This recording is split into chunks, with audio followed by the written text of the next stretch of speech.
All right, if you can hear me, clap once. That's enough. You guys know where we're at, right? Okay. Welcome to confirmation, everybody. I'm going to keep this quick tonight. Holy cow, we are missing a whole bunch of folks in the center section. Oh, hi. Good to see you guys. Perfect. All right, so I'm going to keep this brief because I got to jump into the First Communion class, but there are some things that I want to talk about. So as I mentioned in worship, 2 weeks from tonight, we are not going to be gathering here, but are instead going to be gathering over at the high school at 6:30 to be a part of the cheering on of the Unified basketball game. And I'll be sending out an email to families to kind of talk through that. Small group leaders will send out an email. All you guys will get more information about that. It's on the calendar. But this is also why Andrea is putting together all of these lovely signs here as part of our large group tonight, or not a large group, small groups tonight. Yeah! Yay, Unified!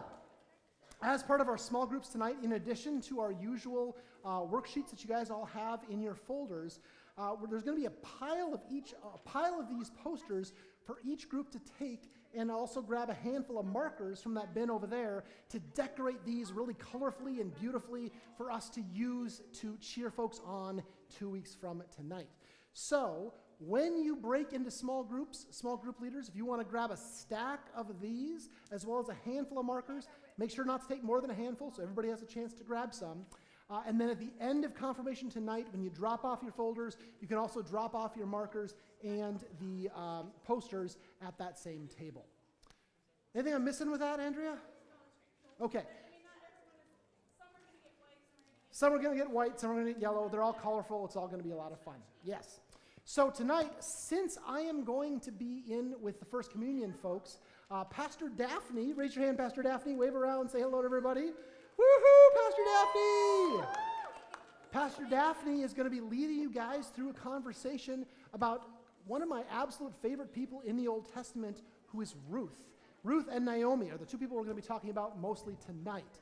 But before we get to that, I need to have a bunch of folks come with me instead of confirmation tonight to do First Communion.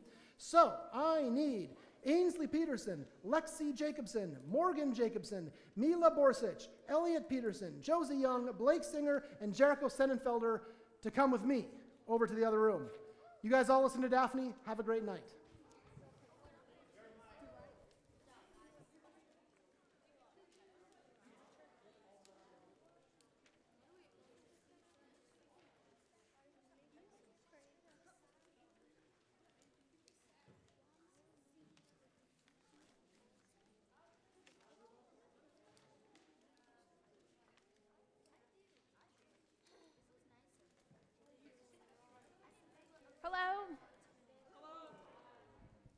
Hello. I am Pastor Daphne. I am the new pastor at Ardall Lutheran Church in Bemidji and Trinity Lutheran Church in Cass Lake. I'm in week 3. And it's wonderful to get to know these two congregations. And one of the things that's so great about Ardall is that they partner here with Calvary for confirmation. I've heard there are 3 Ardall kids here somewhere. I have yet to meet you. Do not know what you look like. Do not know your names. So if do not know your families one, I did meet one mom. I don't know the other family. So I hope to meet you at some point. If you're brave, maybe you'll come introduce yourself to me later. Otherwise, I'll find you eventually and reach out. So if I look familiar, about 6 or so years ago, I was a pastor intern here. I was known as Vicar Daphne. So I left, served some different congregations out of town, and now I am back. So, and Pastor Jeremiah needed a little help today, so here I am to lead confirmation. And I must say, the last few years, My confirmation class was 10 kids at most because we were in smaller congregations. So very exciting to be here with so many of you. So Pastor Jeremiah said the first thing we do is review last week. Does anyone remember what you learned last week? Well, lucky you, I have 3 kids. One of them has been inserted into confirmation here, and I have his sheet about what you learned last year. And it looks like it was about David. Does that sound familiar? Yeah. David? Yes. Okay, great. Here we go. A Tale of Two Kings. Does anyone remember what this means related to David? King David versus King Solomon? Excellent. Can you expand on that? No? Okay. Oh, thank you. And also, well, Jeremiah said he was going to put some more of these out. Did he give them to you by chance? I did not. They might be in their boxes. In their boxes? Yes. Where would those be? No. Oh, okay. No, I mean, it's fine. No, these will be fine. Thank you. Oh, hi, Chris. Okay. Tale of Two Kings, King David versus King Solomon. Let's see. Anyone want to share a little bit about either of them? Yes?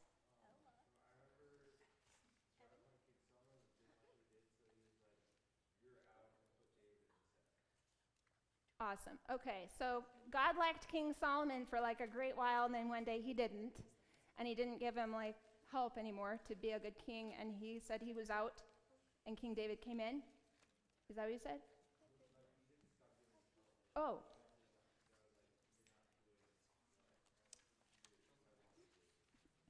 King Solomon was not doing what God wanted him to do, so he needed to find a replacement. Okay, all right, great. All right, so then how did he find the replacement? Anyone want to share? Anyone else?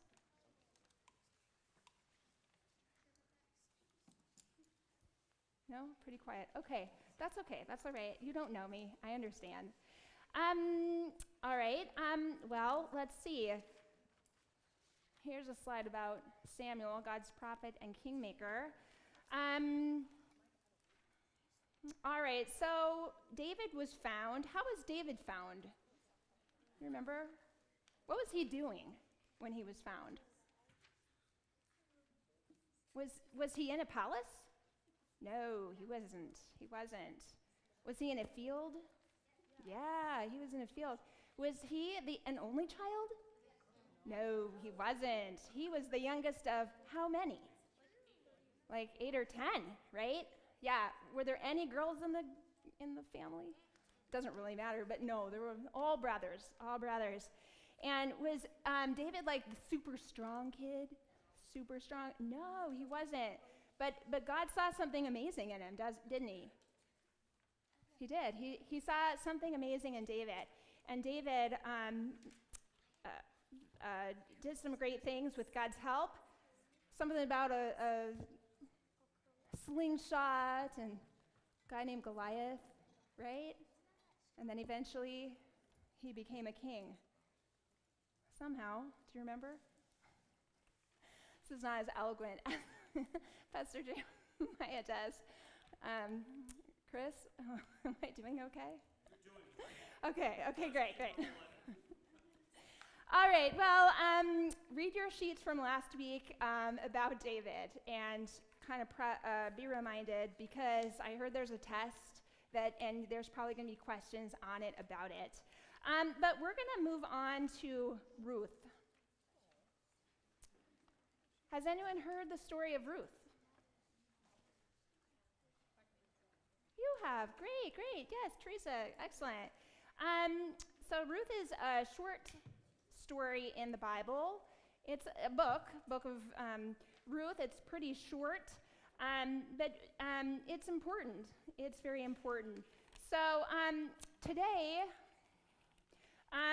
in order to explain the book of Ruth, I'm going to invite some of you guys up here to help read parts of it, and then we're going to talk about what those parts mean. Oh, you want to read?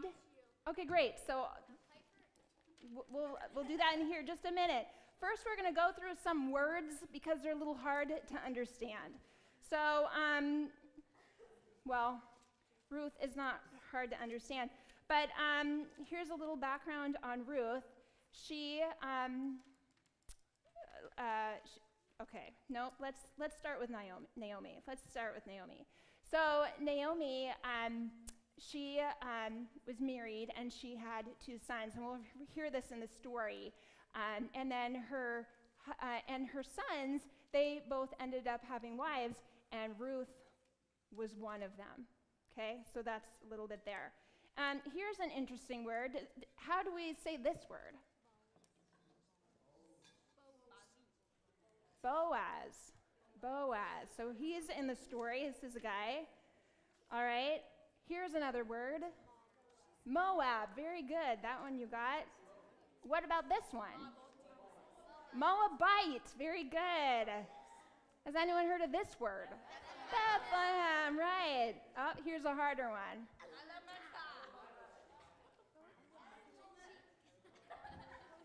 Well, the Bible doesn't tell us how to pronounce any of the words, so your guess is as good as mine, but I would call it like Elimelech, maybe. So that's how I would say it. But you know, you could say it, perhaps maybe it's Elimelech, Elimelech, right? We don't really know, but that's okay. All right, okay, so let's just start reading the story. What time is it? It's only been 10 minutes. We're supposed to do this for 30? All right, well, okay. Well, maybe reading the story will kind of slow us down a bit. So I'm going to read the first part because Pastor Jeremiah told me to, and then Girl in the Pink Hat, we're going to read part 2, okay? All right, so this is the book of Ruth, chapter 1, verses 1 through 5. It says, in the days when the judges ruled, we'll just turn it back to that one. Okay. In the days when the judges ruled, there was a famine in the land, and a certain man of Bethlehem in Judah went to live in the country of Moab. He and his wife and 2 sons. The name of the man was Elimelech, and the name of his wife, Naomi, and the names of his 2 sons were Mahlon and Chilion. They were Ephrathites from Bethlehem in Judah. They went into the country of Moab and remained there. Now, did you know that if you say a word that you don't quite know if it's the right way to say it, if you just say it like really boldly, everyone will think it's right. So just do that in the future. It'll be great. But Elimelech and the husband of Naomi died, and she was left with her 2 sons. These took Moabite wives. The name of one was Orpah, and the name of the other was Ruth. When they had lived there for about 10 years, both Mahlon and Chilion also died, so that the woman was left without her 2 sons or her husband. All right. So that section, what did you hear? What was it about?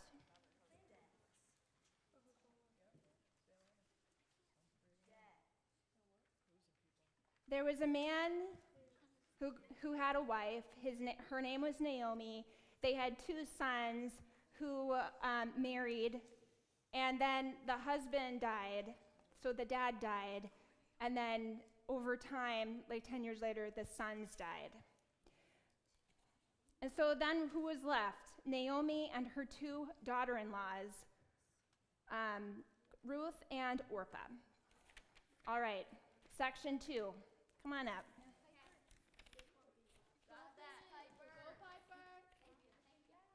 Piper.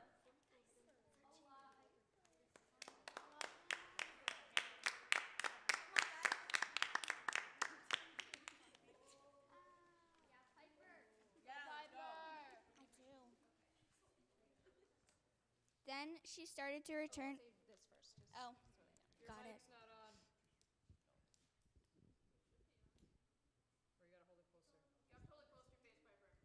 Hello?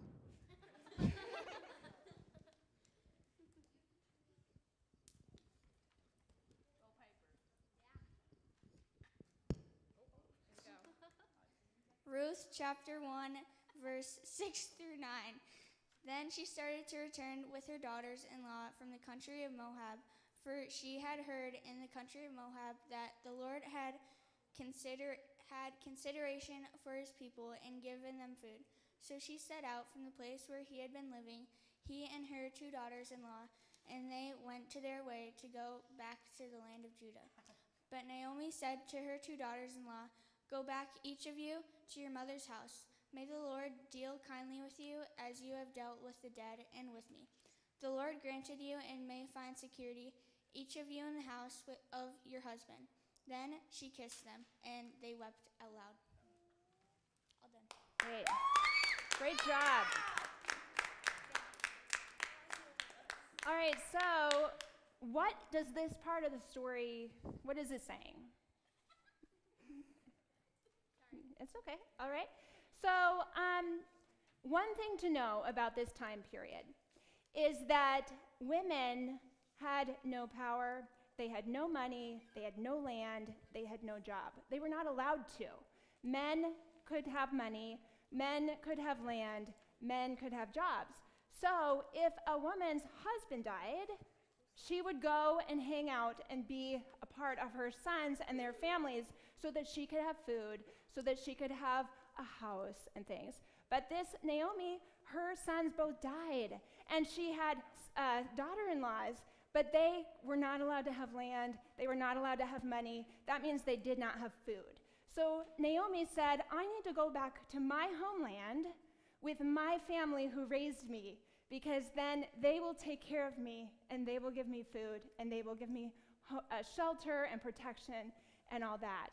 And so she started to say she was going to go. She set out from the place where she had been living, and she and her 2 daughter-in-laws were going on their way. And then part of the way, Naomi turned to her daughters-in-laws and said, "You know what?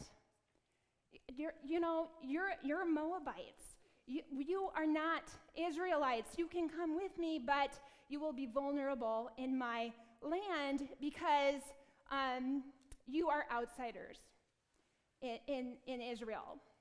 The people in my homeland will not necessarily protect you or take care of you. So you would be better off going back to your own families that raised you. You will have better protection and for sure food there." Okay, that is what that section is about. All right, do we have another reader? You want to read again? Sure. Anyone over here? Read? No, there's a lot of shake. No. Stop being chickens, Okay. guys. Well, it's fine to volunteer a friend, but only if he wants to. Olivia wants to?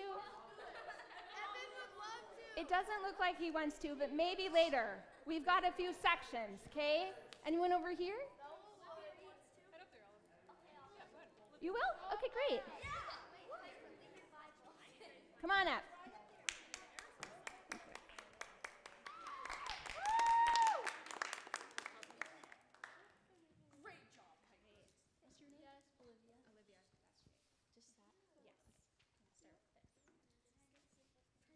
Ruth 1:16 through 18. But Ruth said, "Do not press me to leave me or turn back from following you. Where you go, I will go.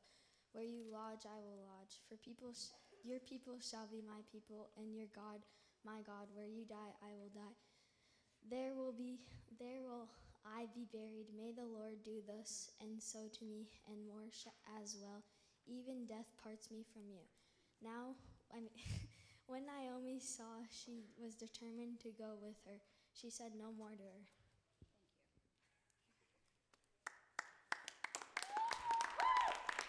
Very good. All right, so any guesses as to what this part says? I thought it was pretty explanatory. So basically, Ruth is telling her mother-in-law, Naomi, I'm not going back to my family that I grew up in. I trust you. I have a relationship with you. I really want to just stay with you. So I'm going to go with you to your homeland, and I'm just going to figure it out, because there is nothing you can say or do that is going to stop me. I am coming. So Naomi was like, all right, well, she seems pretty determined, so I guess off we go together. So, another thing to note is Ruth did not grow up with God, and Naomi has a God. And with trust and relationship and commitment and things that Ruth has with Naomi, Ruth says, you know what? You talk about this God, and he sounds pretty amazing, and I want to get to know that God. I want to get to know your God. So if your God is going to protect you and feed you and love you, then I want that too. So I want to learn and see what this God, if your God, it will give me those things too. Okay? All right. Next section. Thank you. Volunteer? Really? Water bowl? Ella Johnson? Great. Thank you. Come on up. Really? Yeah, I know that kid. Yeah, Gavin.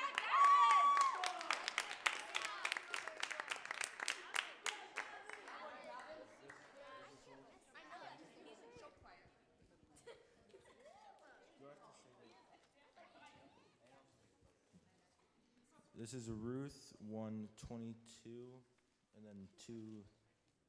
I'm not sure. So Naomi returned together with Ruth and the Moabite, her daughter-in-law, who came back with her from the country of Moab. They came to Bethlehem at the beginning of the barley harvest.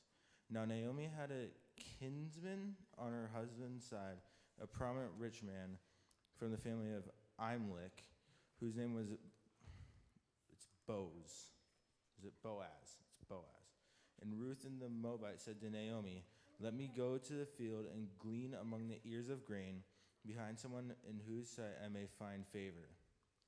She said to her, "Go, my daughter." And so she went.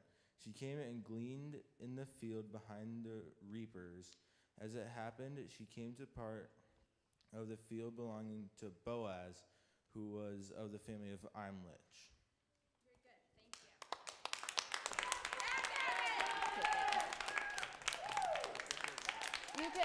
Either one. Okay, great. Thank you so much. All right, so in this section, Naomi and Ruth made it back to Naomi's homeland, and and they got there right when the barley harvest was just beginning. And so Naomi went to see her family, and Boaz is a family member in her family crew. And Ruth, the outsider who wanted to go, right? She was just like, let me go into the field and glean among the ears. Glean, anyone know what glean means? I had to look it up. So glean means picking up scraps in the field. So with the beginning of any harvest, there's usually some extra things that fall on the ground. And so Ruth, who has nothing, decided, you know what, I'm going to just kind of help take care of myself here, and I'm going to grab some scraps from the fields. I'm sure they have plenty, right? So,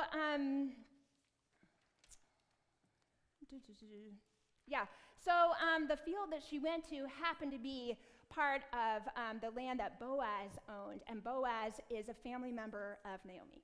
Okay? Questions? No? Okay. Uh-oh. Now it's only 5 minutes till you're supposed to go. Now Jeremiah's going to be like, you're running late. There's another section here. We'll just keep going, and if I have to kind of fill in the pieces at the end, that's what we'll do. Reader? Anyone volunteer?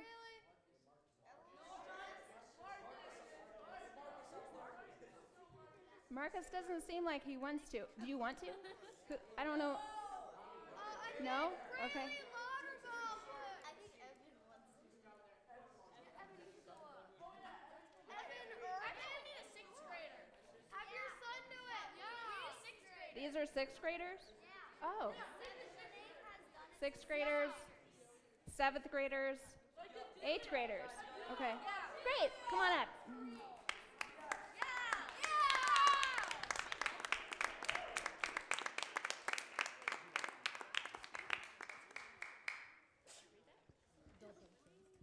Okay. Then Boaz said to Ruth, "Now listen, my daughter. Do not go to glean in another field or leave this one, but keep close to my young woman. Keep your eyes on the field that is not reaped and follow behind them. I have ordered the young men not to bother you. If you get thirsty, go to the wet vessels and drink from what the young men have drawn." Then she fell prostrate with her face to the ground and said to him, "Why have I found favor in your sight, that you should take notice of me when I am foreigner?" But Boaz answered her, "All that you have done for your mother-in-law since the death of your husband has been fully told me, and how you left your father and mother and your native land and came to a people that you did not know before. May the Lord reward you for your deeds, and may you have a full reward from the Lord, the God of Israel, under whose wings you have come for refuge." Very good.